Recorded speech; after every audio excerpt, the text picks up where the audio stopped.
অলক্ষী গেছে এবং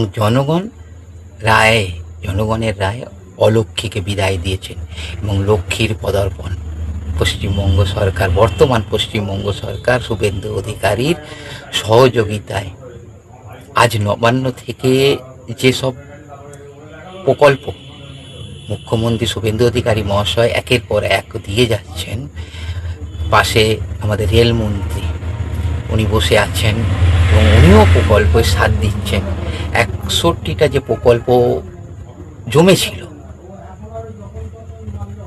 আগের সরকার রেল মন্ত্রকের সঙ্গে কোনো ডিসকাস করেনি, কোনো আলোচনা করেনি। আজ তার মধ্যে 42 অনুমোদন হয়ে গেছে।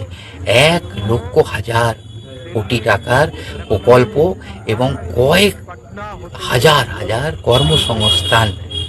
এর আগেও আপনারা দেখেছেন যে মুখ্যমন্ত্রী শুভেন্দু অধিকারী মহাশয় দিল্লি থেকে ফিরে বিমানবন্দরে বৈঠক করেছেন, বিমানবন্দরের সম্প্রসারণ এবং বিমানবন্দরে কর্মসংস্থান, যেখানে কয়েক হাজার কর্মসংস্থান হবে। এটাই আমরা দেখতে চেয়েছি, রাজ্যে কর্মসংস্থান হোক এবং সুখবরের বন্যা হোক, মানুষ দু হাতে কাজ করুক, অর্থ উপার্জন করুক, এটাই লক্ষ্য। কোনো ভাতা বা সুস্থ সবল মানুষদের বসে বসে টাকা দেওয়া, এগুলো ঠিক না। মানুষকে কাজ করতে হবে এবং কাজের মূল্য সে তার উপার্জন করবে। এবং আমি চাইছি প্রতিটি পরিবার বা প্রতিটি পরিবার থেকে অন্তত কাজের এতটা প্রেশার থাকুক যে সে খেটে নিজের হাতে উপার্জন করে নিজের সংসারকে খুশিতে ভরিয়ে দিক। আর এই কাজটাই আমাদের বর্তমান মুখ্যমন্ত্রী শুভেন্দু অধিকারী মহাশয় করছেন। আপনারা ভাবতে পারছেন না যে চিংড়িঘাটায় যে ফ্লাইওভার, মেট্রো ফ্লাইওভারটা 2-3 বছর ধরে আটকে পড়েছিল, মাত্র 6 দিনের সেই প্রকল্পর কাজ শেষ।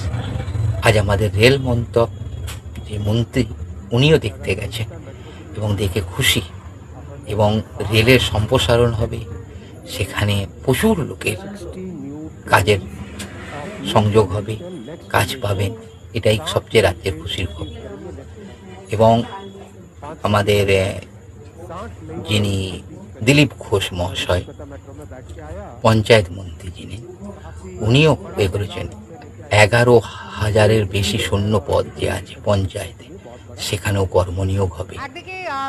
মানে মানুষ যে আশায় এনেছে, সরকার সেই আশা বা সেই স্বপ্ন পূরণ করতে সচেষ্ট। ডবল ইঞ্জিন সরকারের মানে এটাই, এবং ডবল ইঞ্জিন সরকার বুলেট গতিতে চলছে। ভাবা যায় না যে মানে আপনি উত্তরপ্রদেশ থেকে হয়ে একদম শিলিগুড়ি যাবেন, বা দিল্লি থেকে টোটাল আপনি শিলিগুড়ি যাবেন, সেখানে মাত্র 6 ঘন্টায় বুলেট ট্রেন আপনাকে পৌঁছে দেবে। মানে এটা কতটা সুখের খবর যারা ট্রেন যাত্রী করেন, লং ট্যুরে যান, লং ডিস্ট্যান্সে যান, তাদের পক্ষে। এবং আমাদের মুখ্যমন্ত্রী শুভেন্দু অধিকারী মহাশয় মানুষের মুখে হাসি আবার ফিরিয়ে আনবেন। প্রথম বক্তব্য হচ্ছিল ভয় আউট, ভরসা ইন, এবং সেটাই আজ দেখেছেন।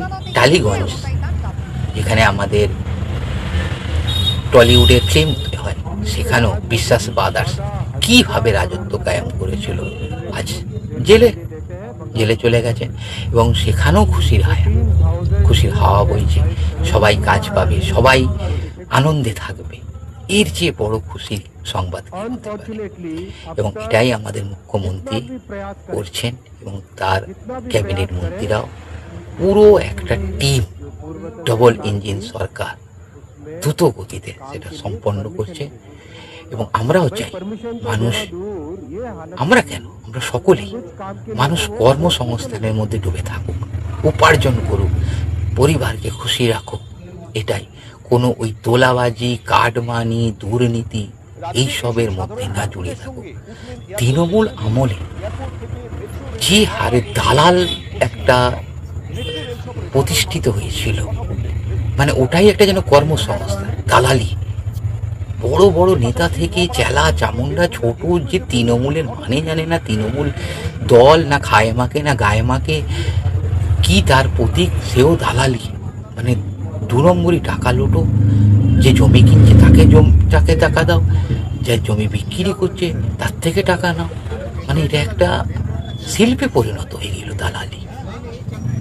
তো সেই জিনিসটাকে পুরোটাই বন্ধ। এখন বেআইনি কোনো কাজ চলবে না। কর্মসংস্থান, শিক্ষা নিয়োগ হচ্ছে এবং হবে। এবং এই প্রচেষ্টা আবার আমরা চাই সেই পশ্চিমবঙ্গ সোনার বাংলা হোক, যেখানে শিক্ষা, স্বাস্থ্য, কর্মসংস্থান দেশের সর্বপ্রথম রাজ্য হয়ে উঠুক পশ্চিমবঙ্গ। এই স্বপ্নটাই দেখব। আর এই বর্তমান সরকার এবং তার মুখ্যমন্ত্রী শুভেন্দু অধিকারী মহাশয় ও তার যে পরিষদ আছে, তারা যেন সেটাই প্রতিষ্ঠা করে। আপনারাও দেখবেন এবং দেখুন। সময় দিতে হবে সরকারকে, কারণ যেখানেই হাত দিচ্ছে সেখানেই দুর্নীতি, সেখানেই দুর্নীতি। তো এই দুর্নীতির কাদা পাঁকটাকে আগে সরাতে হবে, তবে তো সেখানে নতুন গাছ, নতুন চারা জন্মাবে। এবং আমরা সেই সময়টুকু দেবো। আর সবাইকে বলছি, সরকারকে সময় দিন, সরকার সাথে চলুন, কোনো অসুবিধা নেই। আপনার অসুবিধা হলে আপনি সরকারকে বলুন, মুখ্যমন্ত্রী জনতার দরবারে বলুন। দেখুন কত লোক যাচ্ছে মুখ্যমন্ত্রী, প্রতি সোমবার মুখ্যমন্ত্রীর জনতার দরবারে যাচ্ছে। তো আশা করব এই সুখবর রাজ্যের প্রতিটা কোণায় পৌঁছে যাক, প্রতিটা মানুষ হেসে খুলে আনন্দ উপভোগ করুক। এটাই সবচেয়ে বড় আমাদের সরকারের থেকে পাওনা, আর পাবো এই আশায় শুভেন্দু অধিকারী মহাশয়কে বলতে চাই, জয় জয় শ্রীরাম, জয় জয় শ্রীরাম। তো বন্ধুরা, ভিডিওটা শেষ করছি। আপনাদের মূল্যবান বক্তব্য আমার ভিডিওতে অবশ্যই জানাবেন। আশা করছি খুব ভালো থাকবে।